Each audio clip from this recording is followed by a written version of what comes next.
When you retire, you may get a chance to go to football heaven. This is football heaven.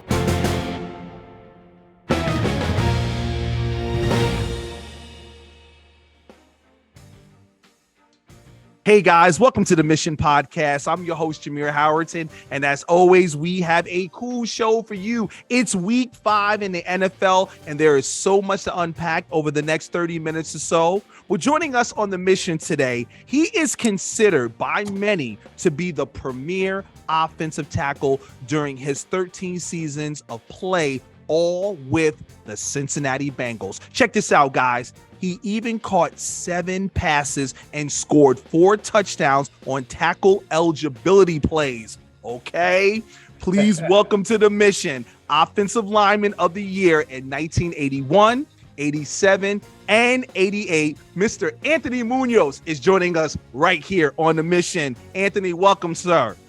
Jameer, great seeing you. It's good being with you, man. It's been a while. Oh, it's been a while, and I'm so excited for today to talk a little football, to just reintroduce you to the mission, because we got some new segments, Anthony, our Hall of Famer NFL player watch list. We had the Hall of Famer hot seat, but of course, we're going to dive in and talk about week 5 of the NFL and talk about some of the premier matchups just to get your take. But before we jump in, man, I can't help but to notice 1980 round 1, 3rd selection. Talk about those numbers and what it meant to you, and how'd you find out that you were being selected in the 1st round? Well, those numbers, Jameer, are very significant for me. And, of course, Didi and I were married my sophomore year in college. So for both of us, 1st round, 3rd selection, 1980 of the NFL draft, the Cincinnati Bengals. I mean, that year it was the Lions number 1, the Jets 2, Bengals 3, and the Packers 4.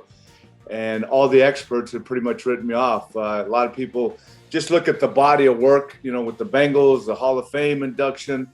But college was some adversity. I had 3 knee operations, one my freshman, junior. Then my senior year going into that draft, I only played 1 game. I got hurt the second time we had the football, the first game, first quarter.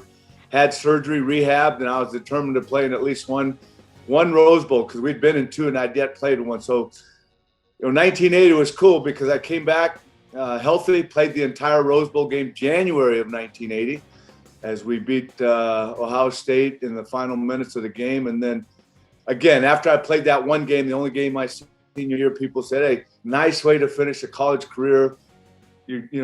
Check something else out, do something else. Football's not in your future." But I just kept grinding and kept getting ready, and all it took was 1 team, and the Bengals drafted me and gave me a chance, and here we are, 42 years later, member of the Pro Football Hall of Fame, and just still loving Cincinnati. We're living here, and I'm very thankful for Paul Brown, the Brown family. And you have to understand, I'm sure there's a lot of Bengals fans scratching their head when they took me with that 3rd pick, probably thinking this guy can't even stay healthy a full season. And, it was great, starting 13 years for him. And like I said, Cincinnati's home now. Chief Football Relationships Officer for the Pro Football Hall of Fame. Another title on the list of many, of being a great father, a great grandfather, a Pro Football Hall of Famer, a love of Jesus Christ, a lover of Jesus Christ, and more than that. But the Chief Football Relationship Officer, how's this new position been, and what are some of the great things that you're doing with the Hall? Well, it's amazing. You mentioned that, and you look back to the beginning of this year, 2022, and I would never thought I'd have a new title, that I'd have a new job. I mean, here's when I'm kind of paring things down. Didi and I are eliminating what we're going to be doing at the beginning of this year, and then all of a sudden the Hall decides to come up with this new position, and my name starts getting nominated, and I'm thinking, well, let's just look at this position. What's this all about? And it's pretty exciting. I got the job description and started going through every paragraph, and I was writing notes, and I said, I've been doing this for 20, 25 years. And I said, I think I'm going to throw my name into the process here. And it was a pretty intensive process. We started out with quite a few names. Korn Ferry was hired as a search group. And, I got to tell you, I came to Cincinnati as a 21-year-old and just stepped out on the field, tried to earn a job. This was the first time that I interviewed for a job. I mean, here I am sitting here at 63 years old, interviewing for a job, hour and a half with Korn Ferry, hour and a half with the 7-person committee from the board. And when it was all said and done, they offered me the job. And I said, you know what? I love everything about the Hall. My fellow Hall of Famers, Hall of Fame staff, board of directors, Canton. I said, and that's what this job's all about, is really representing everything about the Hall. And they offered me the job. Couple things. They said, you don't have to relocate. So that was good. We got 9 grandkids down here, so that's good. I have a foundation, no interruption with your foundation. But, it's pretty intense. And I said, I'd like it. They offered me the job. I'll take it. I'll be working directly with Jim Porter, the new president. Love the guy. I love what's going on with the Hall. I love what he's doing there. And so I'm excited about building some relationships with, I think a lot of people assumed that we had as a Pro Football Hall of Fame. And mainly, Jim and I have already started going around and meeting a lot of the owners. And we've just started with a handful, but our goal is to go around and, sit and talk with all 32, man. It's just like, let's go. And we need a relationship with all these guys. And I've enjoyed it so far. And there's other, companies we're meeting with and other things we're doing. Just trying to, keep the Hall of Fame going and doing what we should be doing. And, first and foremost, honoring the greats of the game and making sure. And I really believe that's what Jim did this last Hall of Fame induction weekend, is that we brought back some events that it was just the Hall of Famers, their families and the staff, and just, really reconnecting, because a lot of guys, we don't see each other for a year. And right. To come back to Canton for that weekend to introduce and to welcome the new class. So I'm excited about this new role, and I'm excited, like I said, about working with Jim Porter and representing everything that's great about the Hall of Fame. And to me, that's everything. Well, we're part of the Centene team, and it's just so honored to, be a part of, the Hall of Fame team with you, sir. And, you talked about the enshrinement. Right after the enshrinement, you had the 2023 finalists for the coach and the seniors. And when I look at this list, I got to talk to you about a couple of names: Ken Riley, Joe Klecko, Chuck Howley, and head coach Don Coryell. But let's start off with Ken Riley, because he wore that Cincinnati Bengals uniform. Talk about this. He did. I played with Kenny Riley for a couple of years before he retired. He was here, and then 2-3 years we played together. Just the ultimate pro, man. I tell you what, in the locker room, on the field, in the community, if you come to a football team like I did in 1980, and we had some guys you look up to, Kenny Riley was one of those guys that we looked up to as young NFL football players, because, like I said, the ultimate pro, the way he prepared, the way he, not to mention the way he played. I mean, he was it on that, that cornerback position. So I'm excited that he's a finalist, and I got my arms wide open, like this, just waiting for the Rattler, the Florida A&M Rattler. We called him the Rattler, and it's exciting to see him on the finalist list. Joe Klecko, near and dear to my heart. I remember being a ball boy and just, meeting Joe Klecko and Mark Gastineau and Marty Lyons, the 3 members of that New York Sackage Stains. Abdul Salam wasn't there when I was a ball boy, was a kid growing up, but just Joe Klecko. You've been hearing so much noise in New York, like, when's Klecko going to be there? D tackle, nose guard, played all up and down that defensive line. How tough was he, Anthony? Well, first of all, Abdul Salam was there when I traveled my second year to Shea Stadium. Back in the multi-sports stadium, we played in Shea Stadium. Gaston on one side, Klecko, Marty Lyons, Abdul Salam, Lance Mel. I mean, they were loaded defensively. Joe Klecko, the strongest guy I ever played against. Most versatile. I mean, you just mentioned it. All pro at nose tackle, all pro at DT, all pro at defensive end. The guy had leverage. He had speed. He was smart. And I tell you what, when you kicked the ball off, you knew he was going to be there the first play, and he was going to be there the last play of the game. The guy never missed a down. And I tell you what, that was my second year when we went to Shea Stadium, and we actually ended up beating them 31-30. But I felt like I'd just been in a 15-round heavyweight fight with Muhammad Ali after that game. I needed some ice packs and some rub downs. And Klecko was a man. He was a great player. First and foremost, Anthony, I do have to apologize because you played in two raggedy stadiums, that Shea Stadium and the Cleveland Browns Stadium. Not this Cleveland Browns Stadium, but the old Cleveland Browns Stadium, because they were that baseball. Man, it was Lord. So I apologize on that. But bringing up the rear, head coach Don Coryell. Talk about him. What do you remember about him and some of your colleagues around that played for him, your teammates that played for him? What did they talk about him?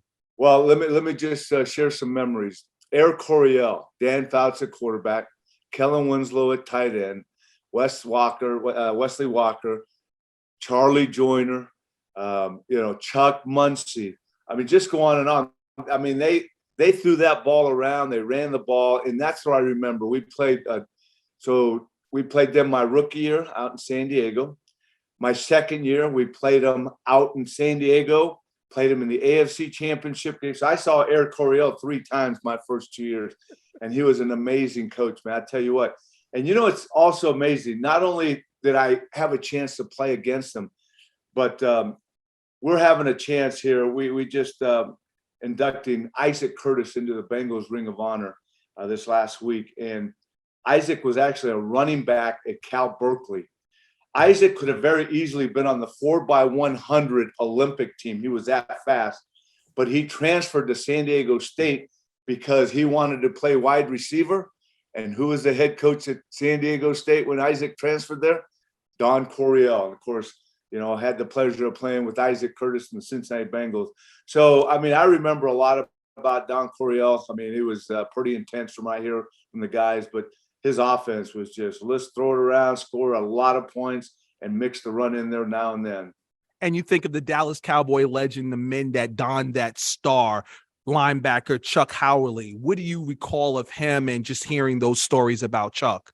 Yeah, very, a little bit, but not as much. Of course, they had guys like, Too Tall Jones and, Harvey and, or Harvey Martin and Randy White. But then, you got those linebackers that were pretty good, the glue to the defense. You had Charlie Waters and those guys in the backfield. But I remember him just being tough and, just like most of those inside linebackers, back in the day. And so Chuck Howley was one of those guys that, brought it to work every day and was just tough. That doomsday defense, it was pretty well known. But I remember that you're watching him more when I was younger, high school and college, and, really playing against them. All right, Anthony. Well, let's chop it up, man. Let's look ahead to week 5 and talk about some of these primetime matchups. And I want to get your thoughts. You got the Thursday night matchup. The Colts travel to Denver to face the Broncos. Your take on that game?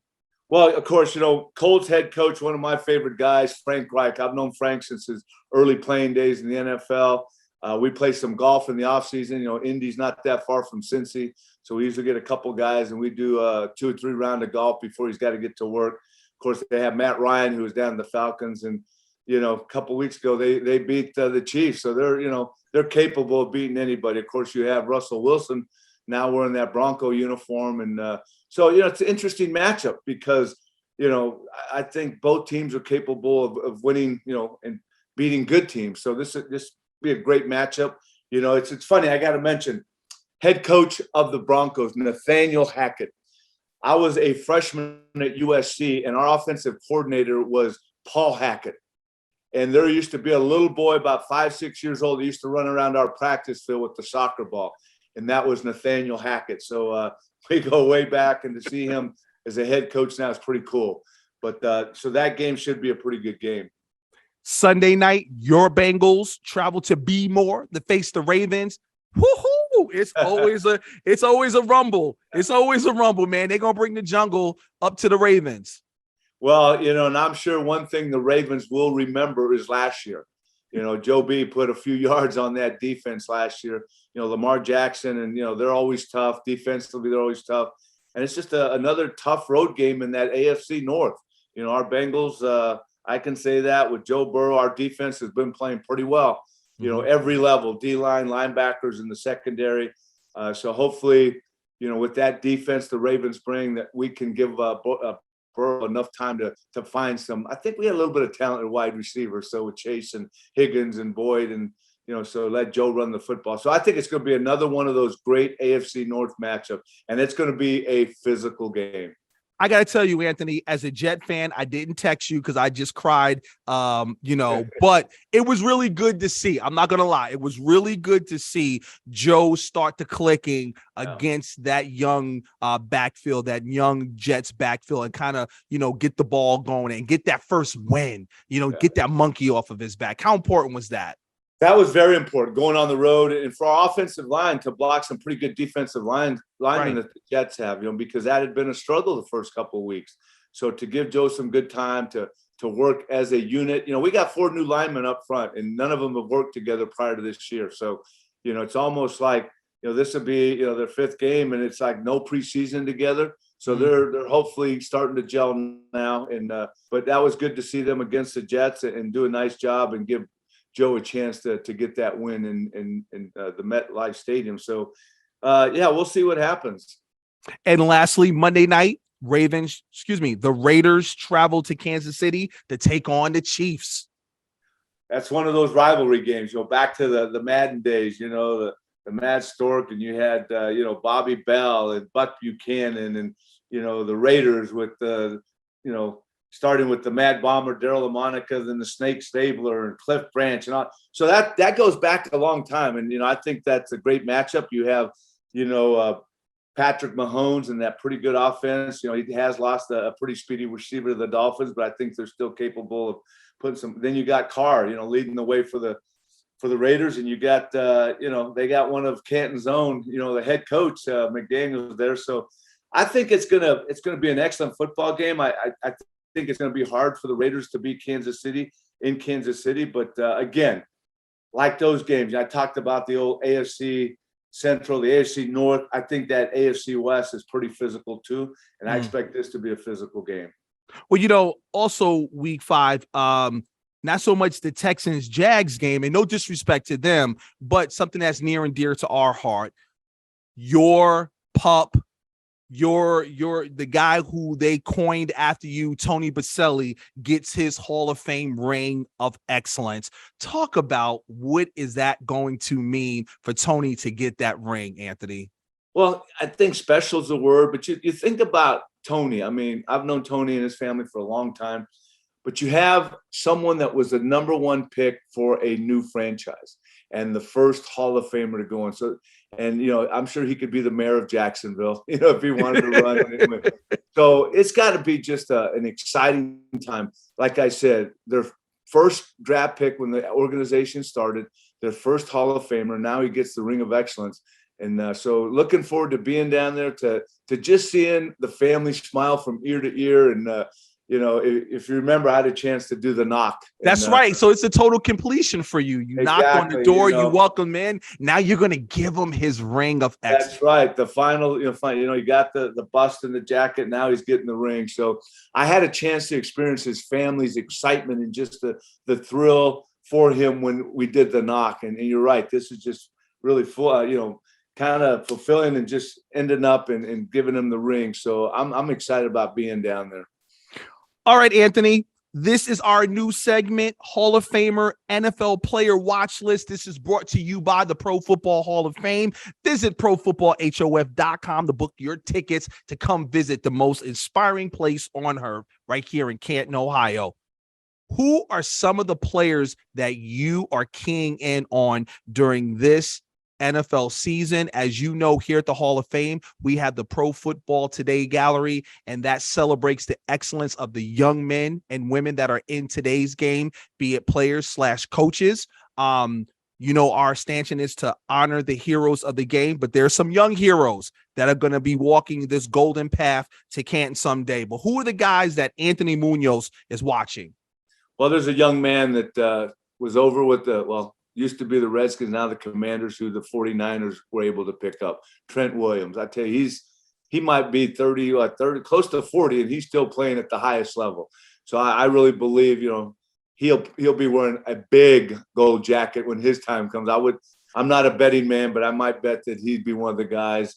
There's guys that are still have a lot of time left, and I'm amazed by Aaron Donald. I mean, I know he's been in there 8-9 years. and he's probably got a few left, but he's another guy that you watch and just amazed by what he can do. Of course, Aaron Rodgers, he's up there in age. And then there's a guy that's been, playing a little bit down in Tampa, still doing it well. Could have very easily, been the MVP last year. Aaron Rodgers won it, but Tom Brady, I think his name, number 12, is a guy that still continues to really attract my eye when I'm watching games. I watch guys, and I enjoy watching guys, and I just am amazed by what he continues to do. So those are some of the guys that, are close to the end of the career. I think Brady might be close. I don't know.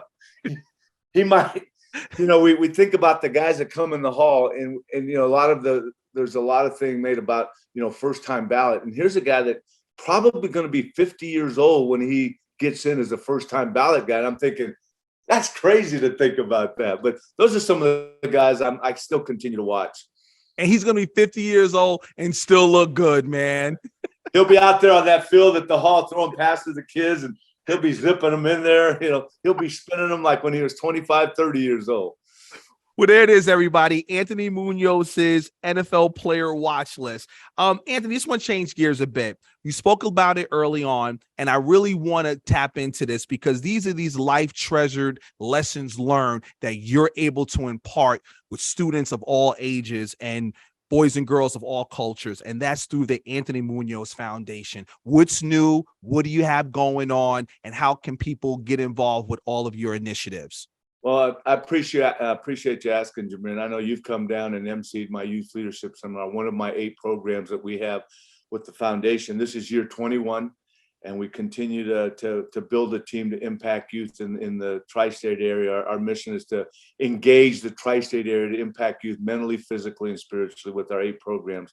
I'd say out of the 21 years, the last 2.5 years might be 2.5 of the best years we've had, even through COVID, with retention of partners, new partners, outreach and impact on youth. And, we do everything from mentoring elementary kids during the school year to overnight character camps where we take young men away for 3 days, teach them a little football. We do that, but team building, character, chapel programs. And we have, our youth leadership seminar, which you came down and emceed for us. We're back up, I think, to about 75 schools post-COVID. We were down, during COVID, but we're back live the last couple of years. I think right now we have 75 schools registered, and we have about another month before we do that.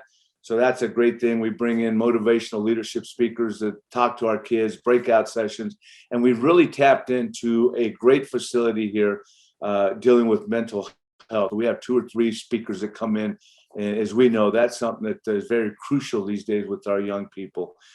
We have, not only do we have the 2 overnight camps, and we have a day camp, which we moved to, got to remember the name, Paycor Stadium now, the Bengals home stadium. Last year we had about 400 young men and women.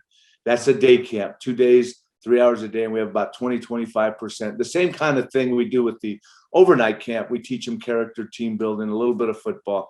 And then we have 2 types of scholarship. We have one that's our straight A scholarship, 18 young men and women, 9 male, 9 female, straight A's, academics, athletics, attitude, achievement. But a big criteria is overcoming adversity. Jameer, some of these young men and women, they're excelling in every part of their life. Some have been homeless, mom OD gone, dad's incarcerated. Some have been homeless for a little bit. Some have physical ailments, but they continue just to excel. And so we give them a one-time scholarship, 18 young men and women. Then we have our big scholarship fund, which we give in the summer. And that's a one-time $20,000 scholarship where they get $5,000 a year for 4 years. And a lot of times that's the difference between them going to college and not going to college, or living on campus or not living on campus.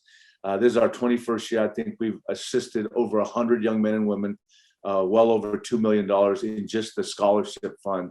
So those are our 8 programs. Like I said, this is our 21st year. And if people are interested, they can go to muñozfoundation.org, have a great board, great staff. And, we got 18 great board members, and I'm referred to as a senior intern. I do not take a penny, but I'm there every time I'm in town. I'm there overseeing things and involved with our staff. And I'm basically the development guy. I'm going and knocking on the door. All the programs I talked about, we will not run those programs if we don't have a corporate partner to fund it. And in 21 years, there's only been one of those programs that we took a year off because I didn't have a partner to fund it. The following year it was funded, so we continue to roll. I get goosebumps and I get emotional just hearing this. And when people ask me, why do I love the job so much? It's because I'm blessed to be surrounded by great men such as yourself. That's amazing, Anthony. That's amazing, man. That's amazing. Thank you. You know, again, I tell people I played for the Bengals, which, 50 plus guys. That was a smaller team. Now I'm just a member of a big team here in the greater Cincinnati area. And, I hope my staff doesn't. I have a foundation, a couple of small companies, and I always use sports analogies. And one of them I always talk about is the bigger the team, the bigger the impact.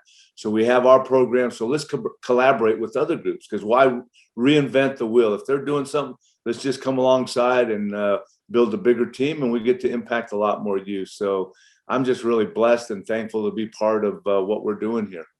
That's amazing, Anthony. Well, before we let you go, we're going to have a little fun. This is our new segment, the Hall of Famer Hot Seat. These are one-word answers, or they could be 3 to 5 seconds. We're going to have fun with this. But this is our Hall of Famer Hot Seat. And this is brought to us by the Hall of Fame merchandise store, where you can shop for all 32 teams and your Hall of Famer swag at profootballhof.com. Use code MISSION to receive 25% off. That's right, code MISSION and get 25% off the gear. All right, Anthony, let's jump into it. Which running back in today's game would you want to block for? Wow. I know his name was and you might want to help me with his name. I mean, I got one right here in my backyard, Joe Mixon, but the kid in Indy from Jonathan Taylor. Jonathan Taylor, that's right. He's tough. Yeah, he's tough. I love watching. Of course, Joe Mixon wouldn't be bad to block for either, but I'm just going to go outside of my guys here, and I'm going to say Jonathan Taylor. Can I add one to that? What about Derrick Henry? Yeah. What about Derrick Henry? Would you want to block for Derrick Henry? You know what? What about your height? I'd like to double team with Derrick Henry. I'd like to put him next to me at tight end. Say, guys, we're going to take this defensive end down to the backer. But he would be one that I would like to block for too. Who was your toughest opponent? There's no question. There's a lot of them. Having played left tackle for 13 years, I can give you 10, 11 guys that were tough. But Bruce Smith, probably the best all around that I played against. Number 78 for the Buffalo Bills. Corona or Modelo? Especial Modelo. Which superhero would you want to be and why? Wow. I think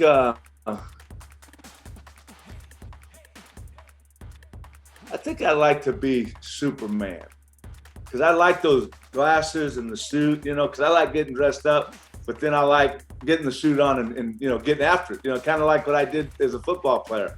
I wouldn't say I didn't have the swag as like the wide receivers and stuff being a lineman, but we used to get dressed up, go to the stadium, and then put the uniform on. So I'd have to say Superman. See, I thought you was going to say Juggernaut, because Juggernaut was knocking cats into next week. And lastly, your favorite food? There's no question about it. La comida mexicano.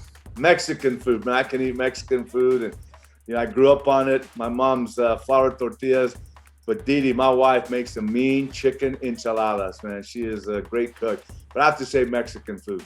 Okay, so when I think of Mexican food, I'm just off the top, a taco. Could you build one for me? What's in that taco? Well, see, growing up, you go to a restaurant, a taco is the corn tortilla, then you got a burrito with the flour tortilla. Growing up, whatever you put in a tortilla was a taco. So, it's just like, so here's what I like. This is good. So I get either flour corn, put a little beans and some chorizo and maybe some cheese. And it's basic, but or get some put some potatoes, fry them up, put some chorizo in there. Not a whole lot, but it's just, Wow. Yeah, some fried potatoes, chorizo, you put a little beans in there. It's just one or two little ingredients and you're set. We just got the authentic Mexican taco. Thank you for that, Anthony. I appreciate that, man. I'm hungry. When we get off, I'm going to go upstairs and see if Didi's cooking. Well, there it is, the Hall of Famer hot seat. Anthony, we appreciate you so much for joining us right here on The Mission. We hope this is not your last time, but we just so blessed to have you here, man, breaking down week 5 of the NFL season. Thank you so much, Jameer. sir. Thank you, man. Always great being with you. I can say my fellow employee partner now, my teammate. That's right. Anthony Muñoz right here on The Mission.